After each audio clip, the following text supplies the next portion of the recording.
Hi everyone, welcome or welcome back to my channel. Today I'm going to be doing my top 15 books of 2024. So in 2024 I read 245 books, 89,735 pages. I had an average star rating of 3.87 and my top 3 genres were romance, then thriller, then fantasy. 2024 was definitely my year of getting into contemporary romance because before this past year I think I had only read like 2 or 3 contemporary romance books, which definitely changed this past year because it was my most read genre of the whole year. I do have quite a few of them on my top 15, but I also have some fantasy and like contemporary fiction. So I'm going to go over my top 15 and at the end I have 3 or 4 honorable mentions. I'm also not going to go too far into the synopsis for each of these, but yeah, let's get started. These are in no particular order, but I'm going to start with The Collected Regrets of Clover.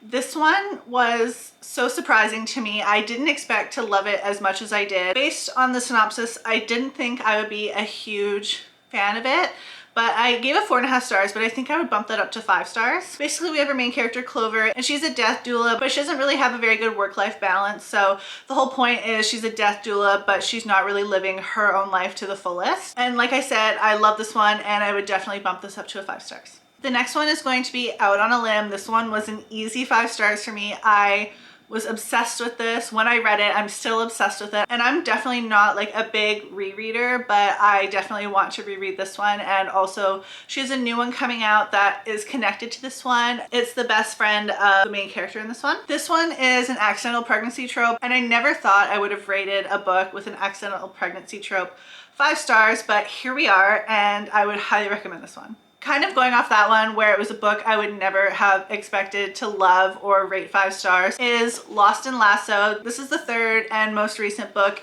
in the Done and Dusted Interconnected series. I think the 4th one is coming out this year, but right now there's just these 3. This one is like a cowboy romance, and I again never would have expected to love it the same way I did with Out on a Limb, but there's something about this series and this one in particular which I just absolutely loved, and this one was an easy 5 stars. The other ones I think I gave 4 stars or 4.25, but once I read this one I was just like 5 stars. The next one is Late Bloomer, and this one is a sapphic romance. Our main character, Opal, wins the lottery and then she decides to buy a flower farm. She doesn't realize there's somebody already living there and running the flower farm. There's a whole issue there. It's definitely a Grumpy Sunshine situation, and I loved every minute of this, and I can't wait to read this author's backlist, as well as I think she has a new one coming out this upcoming year that looks super cute. I mentioned earlier that I'm not a big rereader, but I already have reread this one in January, and that is Daydream. And this is the 3rd book in the Interconnected Standalone series that starts with Icebreaker, and it's set at UCMH, which is university. And so far the love interests are all from this hockey team at the university. This is the 3rd and most recent one that's out, and I love this one more than I loved Icebreaker. I haven't read the 2nd one only because it's set at a summer camp, and I picked this one up in September because I didn't want to read a book set in a summer camp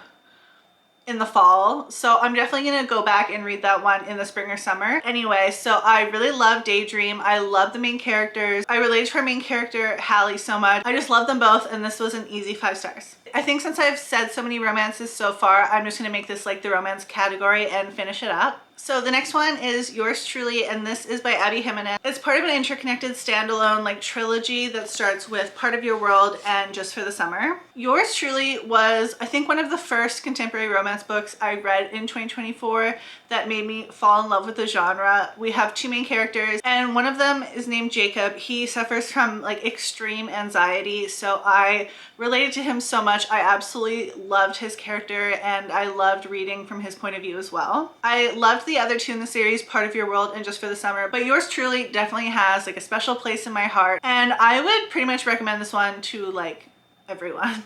So my last 2 romance books are both Emily Henry. One of them is Book Lovers, and this one is a bit controversial to be someone's like favorite out of the Emily Henry books, but I absolutely loved it. I related to Nora, our main character, so much. She was kind of negative. She was, you know, a little bit grumpy, a little bit, you know, the black cat of the story, but I absolutely loved this one. I loved her. I loved the love interest. I love the town where it ends up being set for the majority of the story, and I just would not change a thing about this book.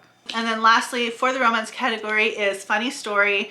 This one I'm seeing all over people's favorites for this past year, and I think it's for good reason. I absolutely loved Funny Story. It felt so relatable.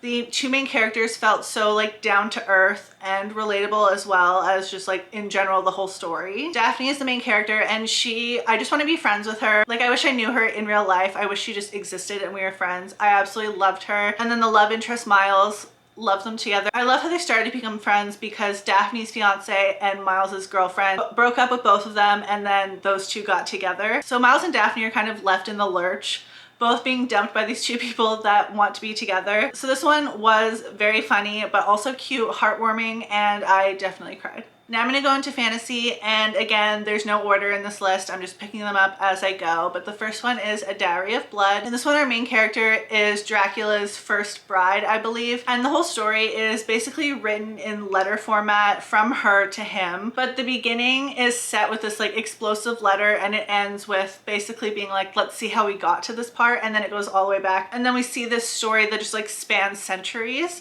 I absolutely loved this. I thought it was so interesting. The format, the characters, the plot line, the details, I just absolutely love this one. And if you like vampire type things, definitely pick this one up. And then in a completely different direction from A Diary of Blood, we have Emily Wilde's Encyclopedia of Fairies. This one has our main character, Emily Wilde, and she works at a university, I believe it's Cambridge, and she studies fairies basically. And so she goes on a field study, I believe in like somewhere in Scandinavia, and so she's just doing a field study of different fairies. There is like a whole plot line, and there's a romance that goes on in this one. It's very interesting despite being super cozy. And I know some people don't love cozy fantasies because they feel like not a lot is going on, but I'd say this one is a good balance of being cozy but also having enough stakes to like keep you interested.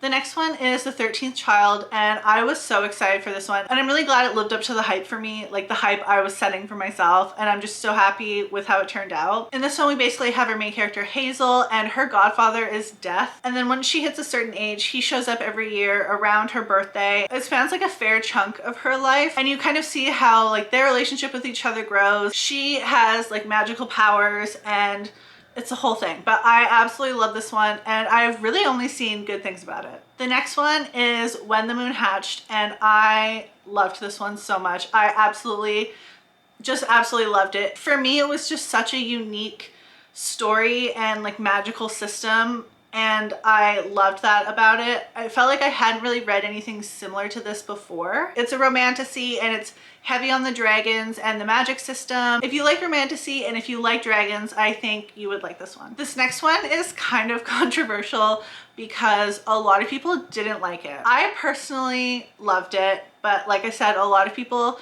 were disappointed by it or just straight up didn't like it. But I have House of Flame and Shadow, which is the third in the Crescent City series. I loved this one. There were parts of it that I didn't like, or there were flaws, and there's things that I wish didn't happen, or there were less of things or more of things, but that didn't change the fact that I still loved it, and I was so happy to be in this world and be around these characters that I for the most part really like. I don't know, this one has so much hate and disappointment around it, but I personally just really liked it. Then lastly, before I get to the few honorable mentions, is The Six in the Zodiac Academy. So I feel almost the exact same way about all of the Zodiac Academy books that I've read so far. I'm like halfway through 7 right now out of 9. I only picked number 6 because it's the one that I read this past year since I didn't finish 7. This one was also just crazy dramatic. So much happened, and I don't know how these two authors think of these things and pull it together, but I absolutely loved it. I keep saying that. Obviously, I absolutely loved all of these. They're my top books of the past year, but that doesn't change the fact that I absolutely love this one. I wouldn't say the Zodiac Academy series is for everyone. There are definitely some trigger warnings. There's some tropes that people might not like. So definitely check out the tropes and the trigger warnings before you go into the series. But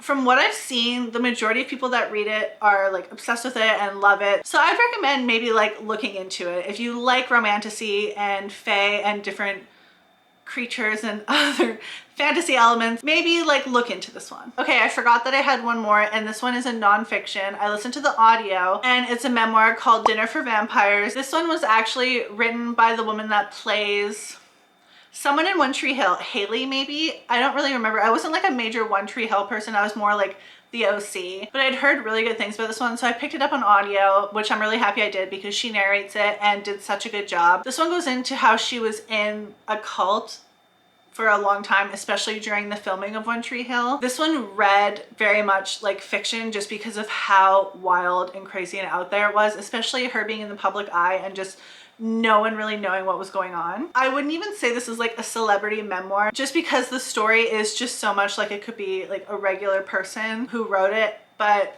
I absolutely loved it. It was crazier than I thought it would be. If you like culty kind of memoirs, I would really recommend that one. So I have 3 honorary mentions, and 2 of them are ones that I read in December, and one of them I read, I believe, in the summer. The first one is An Ember in the Ashes, and this one I actually read the whole series. There's 4 of them in the month of December, which is really not like me at all. I don't normally just like race through a series. I'll usually have a break in between each book, but for some reason something about this series just absolutely captivated me and made me read them back to back. I couldn't put them down. It's YA, and I love a good like YA magical system with like royalty and rebellions and all of that good stuff. So this whole series just like had me so captivated and I loved it so much. It's been around for quite a while, I think since like 2015 maybe, and they recently came out with these new covers, so I'm seeing them everywhere and I definitely fell for the hype, but I'm really glad that I did. And yeah, I just love this one and the other 3 that come after it.